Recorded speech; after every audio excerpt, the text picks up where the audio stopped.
Welcome. It's a good morning to be here. I love you. I'm excited to hang out with you guys this morning and finish up our study of the story of us in the book of Acts. We've had a great time. It's beginning to look a lot like Christmas around here. I love our photo booth out front. I love the poinsettias up here. We had a Christmas party this weekend. How many of you were there?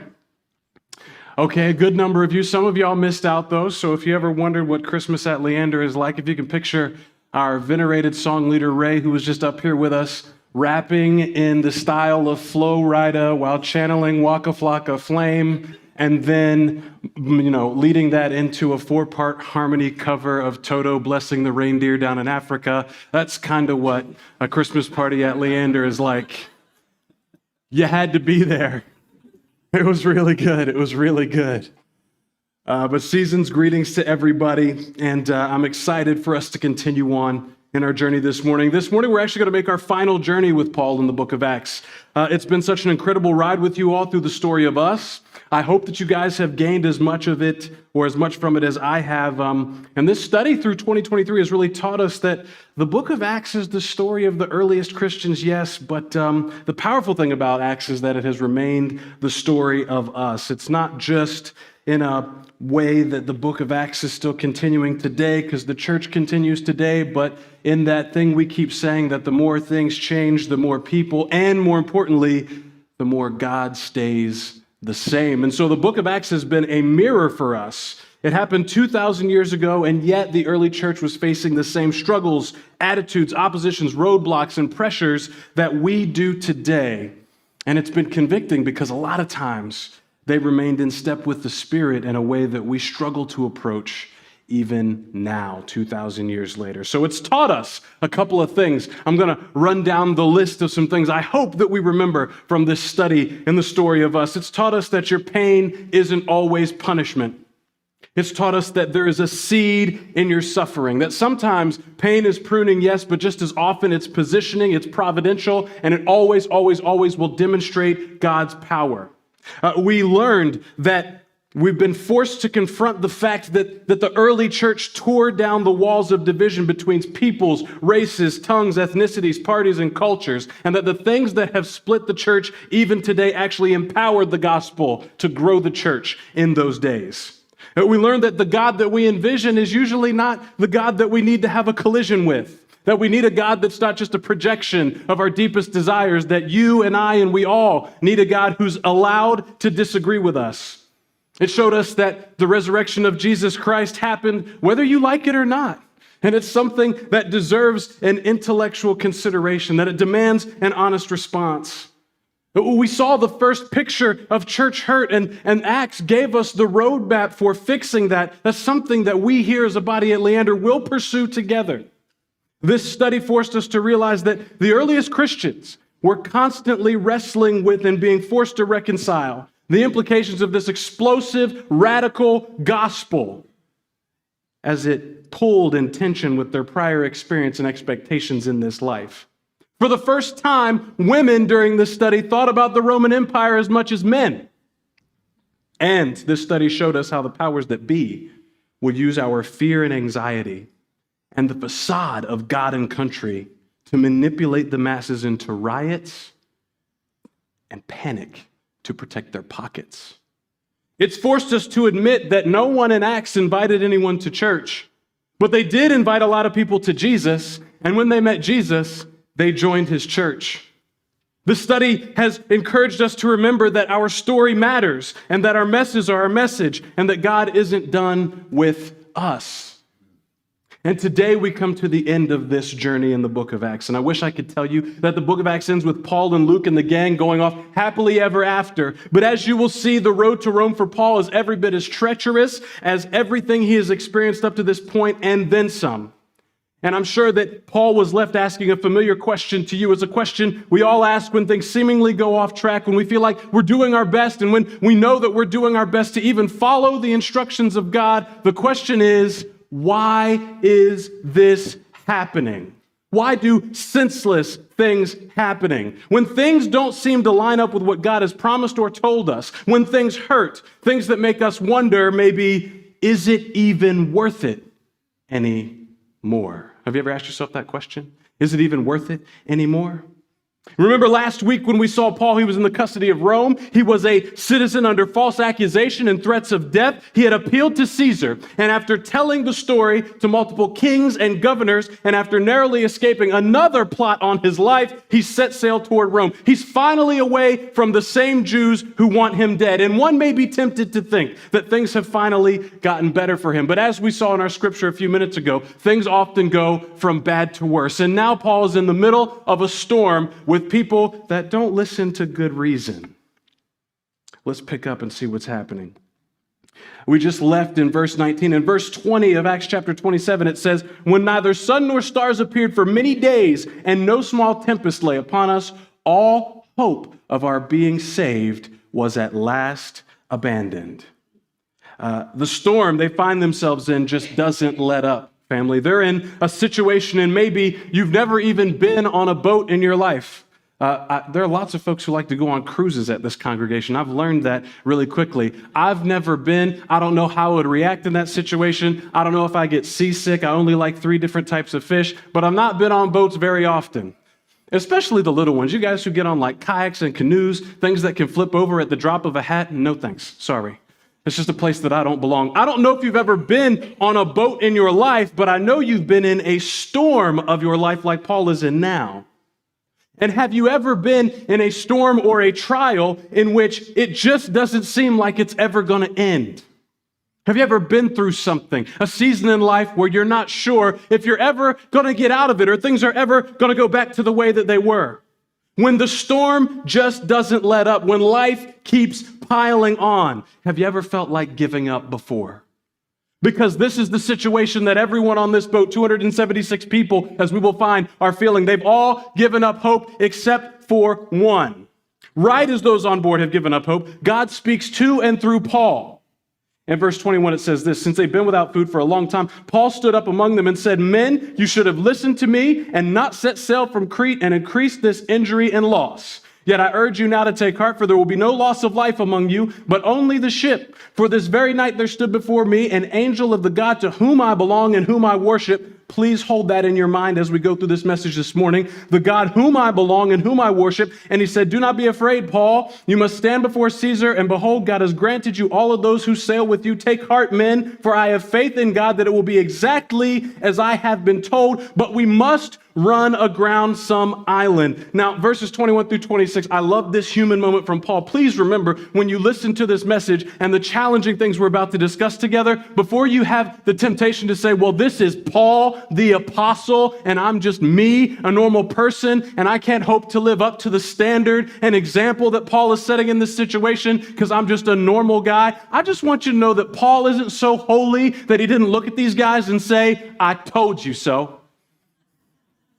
He's just like you. Now, this is a recurring theme we've seen in Acts, and if you haven't gotten it yet today, please get it. Sometimes the thing that you go through aren't because of anything that you have done wrong.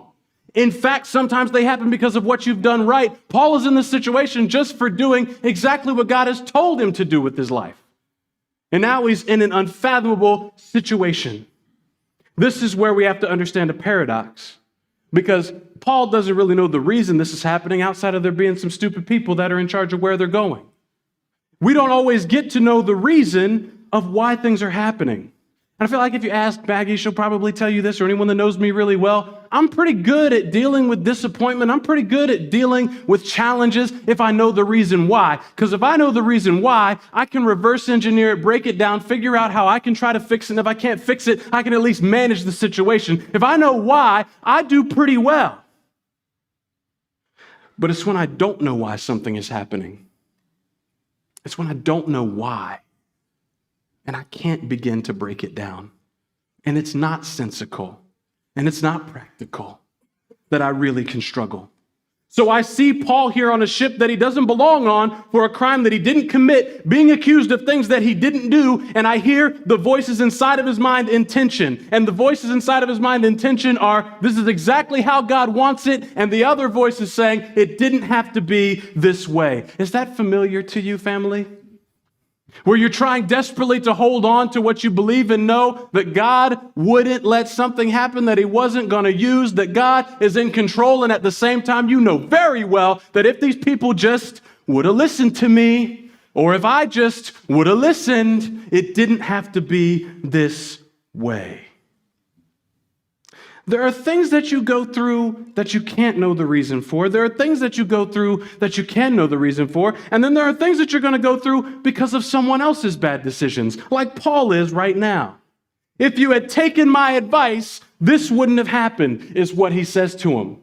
Paul is feeling similar to a Seminole at this point. He's headed to a destination he did not choose or deserve because a group of men with a power complex made the wrong decision. And y'all don't even care as long as Texas is in. That's a college football playoff joke if you didn't catch my drift.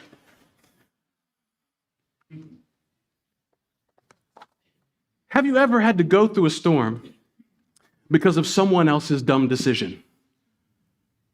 I usually say, hey, look at your spouse and say, please don't. Not today. Today is not that day. Stay so still. It's going to get real awkward in here. But there's a principle I want you to take hold of from Paul's situation. It's that we can't afford to get stuck obsessing over the reason that something has happened or the reason that I'm in the situation that I'm in. Have you ever known someone when you go to them with a problem, they immediately just want to give you the reason? And they immediately just want to give you the answer. Again, women, don't look at your husbands. We know. We do this. But does that ever actually help you in the midst of the storm? Has it ever brought you comfort in the storm? This is something that as a young minister I had to learn. When you sit and you counsel people and they come to you, and instead of pulling out every Instagram Bible verse that you can from Jeremiah 29:11 and from Romans 8:28, that people don't want you to really give them an answer. Sometimes there isn't an answer, but what always matters to people in the moment that the storm is hitting is that you are present with them in the storm, that they are not isolated and alone in the storm, that there is somebody that is there with them in the storm. What you need most in the storm right now is not the reason. I want you to take personal application. There's something happening in your life right now that you do not like and you cannot figure it out, and you have told yourself, if I could just figure out why this is happening, it would be better. Everything would be okay. But that reason might not be available to you. What you need to remember is that God has not abandoned you in the storm. You don't need a prescription to fix the storm. You need the presence of God in the storm. Sometimes it's hard when you don't know why something is happening. And sometimes it can be hard when you feel like you're going through something that is so avoidable. And so strong is the impulse when we feel like something is avoidable that we didn't have to go through, that we start to assign blame to other people, and we assign guilt to other people, and we assign blame to ourselves in an effort to understand why. Have you ever said something like, if I had just been there, I could have stopped this, even when it's not reasonable for you to have been there? Have you ever said something like, if you had just told me sooner, this could have been different? Don't do that to yourself. It's not true most of the time. But the truth is, in time, and maybe not this life, you will see that what you have gone through was for a reason, and that the pain was not pointless, and that even though your actions mattered, what happened was inevitable, that it actually did have to be that way. And that's the paradox. That's the tension, and that is uncomfortable. And that's why we avoid it at all costs. But your God can and does use anything and everything to get you where he needs you to go. Even the bad decisions you make, Marcus? Yes, the bad decisions you make, Marcus. Even the bad decisions other people make, Marcus? Yes, the bad decisions other people make, Marcus.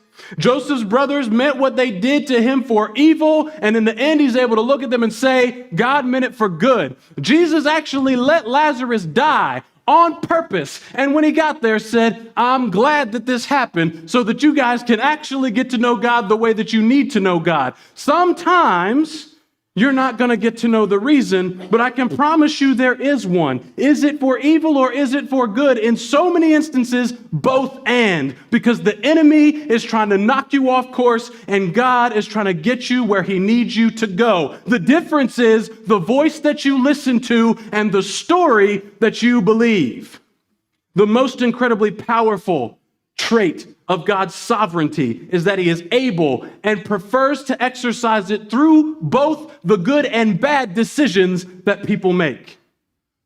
Sometimes we need to stop and ask ourselves when we're beating ourselves up about a bad decision that we made, or when we're ready to blame somebody else for the reason why life isn't going the way that it's supposed to. We don't want to move off of it and never get by it. We need to ask ourselves if we really want to stick to our guns in saying that this person's decision or my mistake is greater than the will of God. How arrogant does Marcus have to be to believe that his mistake could mess up God's plans for this world? I'll just let y'all hang on that for a second. Don't get stuck on the reason things are happening, family. Remember, if you obsess over the reason that it's happening, you will never get out of that season. If there's one thing that can keep you where you are, it's obsessing over the reason and never moving beyond it. Remember, verse 23, what Paul does is the key for how we do this. He says this, "Before me an angel of the God to whom I belong and whom I worship." When you are in the storm, you got to remember to preach the gospel to yourself and remember the God to whom you belong and the God you worship, because the most accurate compass to navigate what you're going through is not the reason that it's happening, it's the character and nature of the God you belong to. That's the best indication of where this is going and when all is said and done. Paul knows this, and it overrides everything that's going on around him. And so he says, we must run aground. Paul doesn't know why it's happening. All he knows is that some people made some bad decisions, and it is happening, and now it has to happen. But he knows more than that who he belongs to. And he knows he's not alone in the storm. You are not alone in your storm. Somebody is in a storm here today, and you've been there maybe for years, and you've convinced yourself that you're the only person that has to deal with this, the only person that's ever felt like this, the only person that knows about this, the only person that can carry this, and it has kept you stuck in that place for far too long. You are not alone in your storm. I can't give you the reason that you're in it, and God may or may not give you the reason, but I can assure you that God is as good as you've been told, and he loves you more than you think, and you can have the same reassurance that Paul had in the storm, and that is that this is going to end up exactly how God wants it, and he has not left me. Sometimes in your life, you don't need to know why. Sometimes you just need to know who. Because if you know who, the why works itself out and all in good time.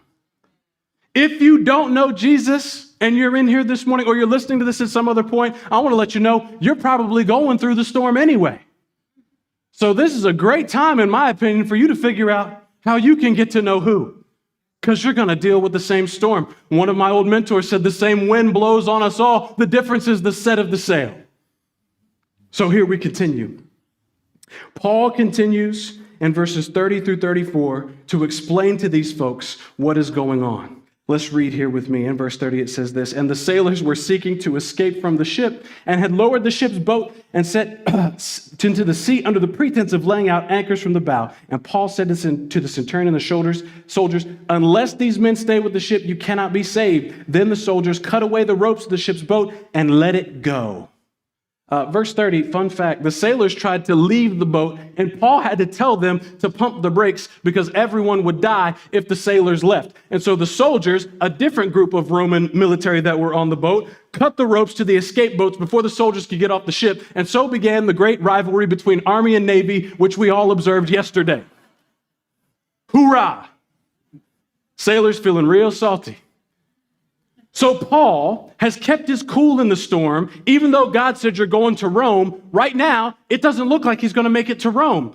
And he's encouraged those with him. He tells them in verse 6 of chapter 28, or in verse 26, that not a hair is going to perish from the head of any of you. On verse 33, it says it was about to dawn. Paul urged them to take some food. Today is the 14th day that you've continued in suspense without food. 2 weeks, and you've taken nothing. Therefore, I urge you to take some food, for it will give you strength, for not a hair is to perish from the head of you. I don't have time to go as far into this as I want to, but maybe we'll do a bonus track and revisit this at some point in the future. But those words, not a hair will perish from your head, stuck out to me, and I had read them somewhere before.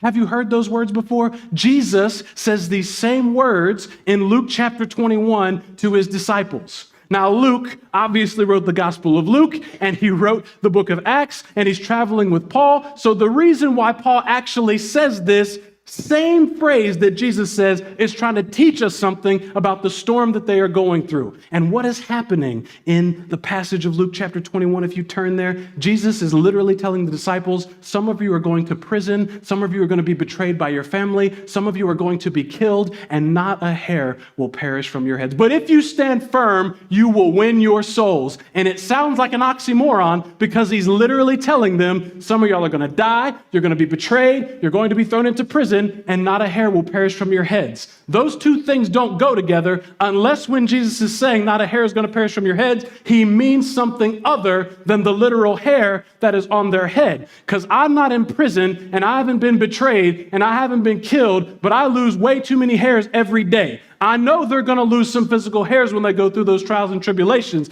Jesus is saying what you are about to go through will not harm you ultimately, because if you stand firm in your faith, you will win your souls.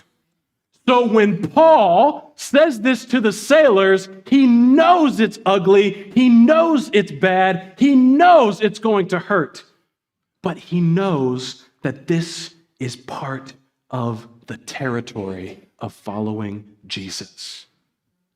Paul knows that light momentary affliction that secures for us a far greater weight of glory is part of the story that every Christian is going to tell. Verses 1 through 6 in chapter 28 get really interesting, but let's finish what happened. It says in verse 39, when it was day, they did not recognize land, but they noticed a bay with a beach, on which they planned, if possible, to run the ship ashore. So they cast off the anchors and they left them in the sea.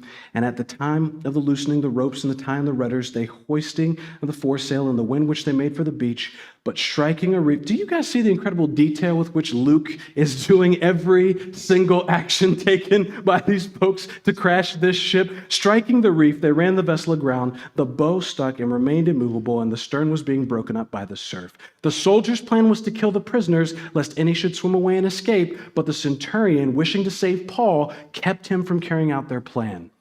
So they all make it to shore. At verse 1 of chapter 28, it says, we're brought safely through. We learned that the island was called Malta, and the native people showed us unusual kindness, for they kindled a fire and welcomed us all because it began to rain and it was cold. So they arrived safely on a place called Malta, and this feels like a moment of relief. They all survived. A miracle. They are on land after weeks-long ordeal in which they didn't think they'd survive, much less see land again. And it says these natives, barbarians in the Greek, were people that showed them unusual kindness and hospitality. These Maltese being called barbarians because they didn't speak Greek. They were not part of the empire. They were out there doing their own thing on this little small innocuous island where everyone was pretty much just leaving them alone. So Paul's in an unfamiliar place after surviving a shipwreck only to shiver in the cold with people he can't even understand. Now, before you say Paul should be really happy that he just survived, the last time you called tech support, you got mad when you couldn't survive, when you couldn't communicate with somebody and you hadn't been through a shipwreck and you hadn't been falsely imprisoned, but you were still very cranky. This is what it means to be on Malta. I want to ask everyone a question. Have you ever been on Malta? Not the physical location, not the geographic location. Have you been on Malta? Malta is the place that you end up that you never planned on being. And it might be a place that you didn't even know existed. I've been to Malta before. I've gone through storms in my life that have landed me in places that I never dreamed I would be. I feel like all of 2021 and all of 2022 were storms and Malta for me. Malta is when you wake up in an unfamiliar and uncomfortable place.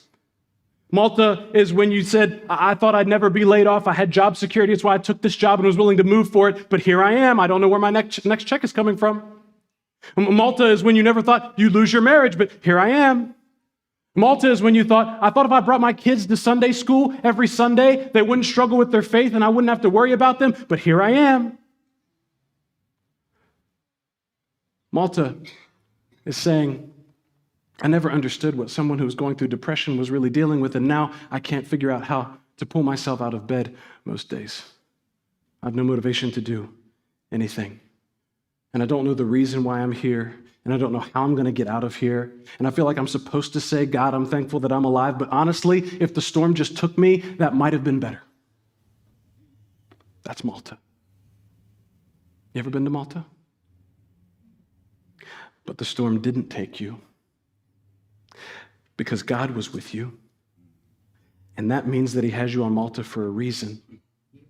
Speaking of which, why is someone as important as Paul, who has an audience with Caesar, the leader of the entire world, on a nondescript island called Malta with some barbarians who can't even speak the language? What's he doing there? So it says these natives were so unusually kind to Paul and the prisoners and crew, all 276 of them, that he built them a fire and a shelter from the rain and the cold. And despite Paul and everything that has happened and the trauma of the whole situation, despite all of that, the scripture says that Paul began to pick up firewood to put it on the fire to help the natives who were trying to help the people who had just been shipwrecked. Have you ever served somebody in your storm?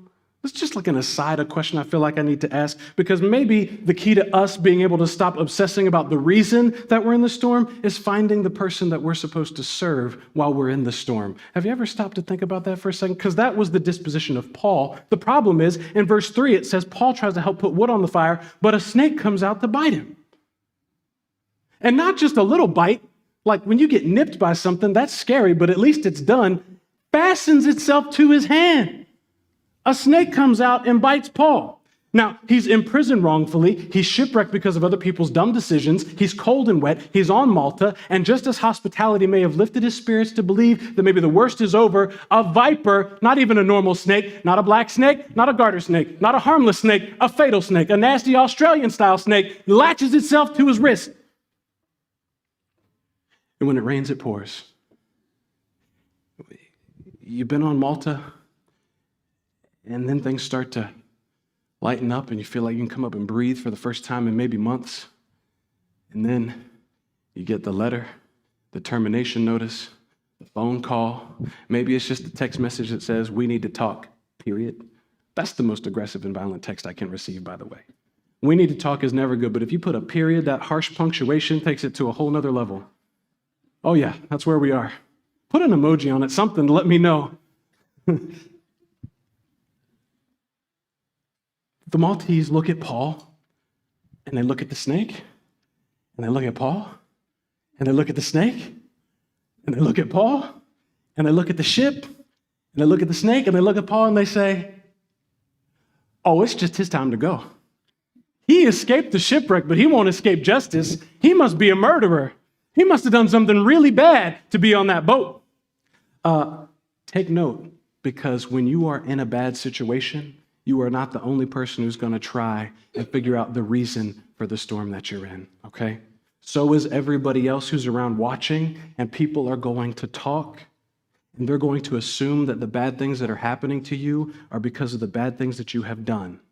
But I want to remind you, when people start to talk like that, that's just because they don't know the God that you know. And that's kind of the point, because what's going to happen next to Paul is going to introduce these natives to the God that he knows. So the next time you're going through something unjust and people are talking, I want you to say this to yourself. Let me introduce you. Let's say it right now. Let me introduce you. Let me introduce you. God is going to flip the script, so you've got to flip the script. It says Paul, with the viper hanging from his hand, just hit him with the Outkast. Shake it, shake, shake. He shook it like a Polaroid picture, just snapped it off of there. You can't do a normal shake. You got to snap it off of there. He just snapped it off of there. And the people in verse 6 says they waited for him to swell up or suddenly drop dead. They waited for a long time and they saw he wasn't harmed. You guys know anybody that you haven't talked to in like 7 years because y'all fell out in a relationship, but you can tell they still stalk you on social media? They're going to watch you for a long time to get what they think you deserve. Just know that's the way that people operate. They changed their minds when he doesn't drop dead and die. He's a murderer, and now all of a sudden, because he's just hanging out at the fire, eating whatever they eat on Malta beside a fire, probably wasn't marshmallows and s'mores like it would be for me, but they decide, he's a god. He's a god. 1 minute, he's a murderer. The next minute, he's a god. 1 minute, Hosanna, son of David. The next minute, crucify him. Be careful about putting your heart inside of the opinions and evaluations of other people because they will change every moment the wind does. But the place you need to place your trust and your heart is in the God who is unchanging, in Jesus, who is the same yesterday, today, and forever. Because people are going to say all kinds of crazy things, but they don't know the God you know, and they don't know how you know him.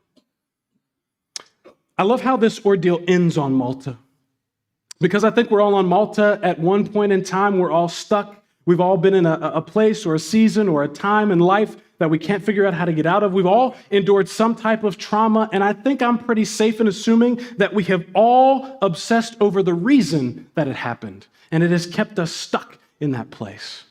And Paul has been through a gauntlet of mishaps and tragedies and wrongful beatings and wrongful accusations and false imprisonment and consequences of other people's bad decisions and shipwrecks and cold and shivering, hypothermia, and now a fatal snake latched onto his arm. In all of this, he has a decision. And I want to remind you, before you discount your ability to handle this the way Paul did, that Paul didn't decide to go to Malta. Just like you probably didn't decide to launch yourself into whatever storm you're in right now or you're thinking about as we look at this. But he did have a decision about what he would do once he was there. He could obsess over the reason he was there, or he could respond. And the way I see it, Paul could be in despair. He could choose to become bitter. He could pack it in and wait to get off this insignificant island with these insignificant barbarians and these fools who didn't listen to him in the first place. Look, I'm asking you a lot of questions like this today, and I don't mean to be offensive, but I know you've been in a place or an environment in your life where you've said, I just can't wait to get away from these people. Everything will be better if I can get away from these people. Because when you were in junior high, you said, I can't wait till I get to high school and everything's going to be different. People are going to be so much more mature and I'm going to have freedom. And then you sat in high school and you said, I can't wait till I get to college because people are going to be mature. And then you sat in college and you said, I can't wait to graduate because when I get my big boy job, people are going to be mature. What y'all saying now? Come, Lord Jesus. Heaven might be the only place where people are mature. Or Paul could do what I dare say God sent him there to do. Let's read verses 7 through 10. It says this. Now in the neighborhood, that place where lands belonging to the chief man of the island named Publius, who received us and entertained us hospitably for 3 days, it happened that the father of Publius lay sick with a fever and dysentery. And Paul visited him and prayed and put his hands on him and healed him. And when this had taken place, the rest of the people on the island who had disease also came and were cured. They also honored us greatly. And when they were about to set sail, they put on board whatever we needed. Don't miss what God is doing with the situation. That is incredible, family. So because Paul shook off adversity like old school Tay, he gets the attention of Publius, who was the one running things on the island. Some of y'all are triggered because I made a Taylor Swift reference. Don't get used to it. That's it. That's all I got. I'm done for like the next 7 years. But because this happened, the lesson is sometimes your opportunities to make a difference are going to be the byproduct of the adversity you endure. Sometimes you want to make a difference so bad, but You assume it's going to come under the perfect circumstances when things look good and you look strong. But the gospel has come to Malta, and it didn't come with a military ship with banners and horns. It didn't come like conquistadors from Spain, thank heavens. It came in weakness and a shipwreck and a snake bite. Your opportunity to make a difference in this world so often is going to come through the adversity that you're able to shake off. So now Paul gets to meet with Publius at his home, and it says Publius showed them great hospitality for 3 days. And if I'm Paul, I'm saying, man, it is about time. Finally, we're out of the storm. But while Paul is there, he becomes aware that Publius' father is deathly ill. And I wonder if this is the moment when Paul started to get the spark. I wonder if this is the moment where Paul started to get the inkling of the reason why nobody listened to him before they set sail. I wonder if this is when Paul was able to start connecting the dots for the reason why they had to be lost at sea for weeks, for the reason why they had to run aground, for the reason why he had to get bit by a viper out of the brush when he was just trying to help. I wonder if Paul started to suspect the reason that God had brought him to this very moment. And so Paul goes in to see him, and it says he prays for him, and he lays hands on him, and he is healed. And the same hands that had been unjustly bound, and the same hands that had been bitten by a venomous snake are now the instrument that God uses to heal Publius' father. I wonder if there's anything that you've been going through that God wants to use to help heal somebody else, church. After this happens, the whole island gets in the loop. Word gets around. And they all come to Paul, and Paul, who wasn't even supposed to be on Malta, who said, I told you so. Paul, who was cold and shivering. Paul, who had a doggone viper fastened to his hand. The same Paul who people said he must be a murderer has turned Publius' house into a house church. Do you see the ridiculous absurdity of the power, how God turns a storm into a story? Maybe when they hadn't seen land in weeks, when the cargo was cast overboard, when everyone on the ship thought they were going to die, you might say in that situation that they needed Malta, that Paul needed Malta, that they needed a place to land. But after we see what happens with Publius and the entire island, the truth becomes more clear. And the truth is they didn't need Malta. Malta needed them. Maybe it's time for us to ask God for the strength and the vision to stop obsessing over the reason why things are the way they are, and to show us who we're supposed to serve in that storm. You know, I wonder if in this moment, Paul looked back and thought to the time when he told the captain and the crew, sailors and soldiers alike, it didn't have to be this way. I wonder if he had a moment where he just looked up to God and said, now I see. It did. It did have to be this way. Family, I know you don't know the reason for the storm you're in, but I promise there is one. God has it. Don't obsess over the reason for it happening. Maybe what you're going through isn't even about you. So remember that you're not abandoned in the storm. Your Lord said, I will never leave you or forsake you. Remember whose you are, the God whose you are and whom you serve, just like Paul did. Remember who is in you, and remember that you don't need to know why, you need to know who. God may not have caused what you're going through right now, but he will use it. So when you get to Malta, if you're on Malta, you have a decision to make. Are you going to demand a reason? Are you going to be stuck there moping? Or are you going to respond? Will you serve? Will you let God heal? This is the story of us. This is it.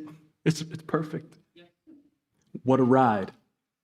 How wild is it that your story, even the storms, every valley and every peak are parts, integral parts of God's plan for his world.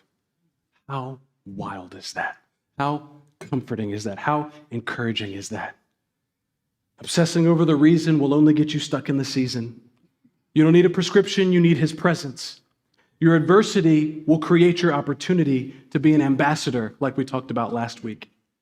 And your story is probably in the storm you've been trying to get out of. You need to tell this story. And we often want it to be clean and polished. But maybe the story God is going to use to change the lives around you is the story of the storm that you're going through. You don't need to know why. You need to know who. And if you don't know who, we would love to help you meet him as we stand and sing.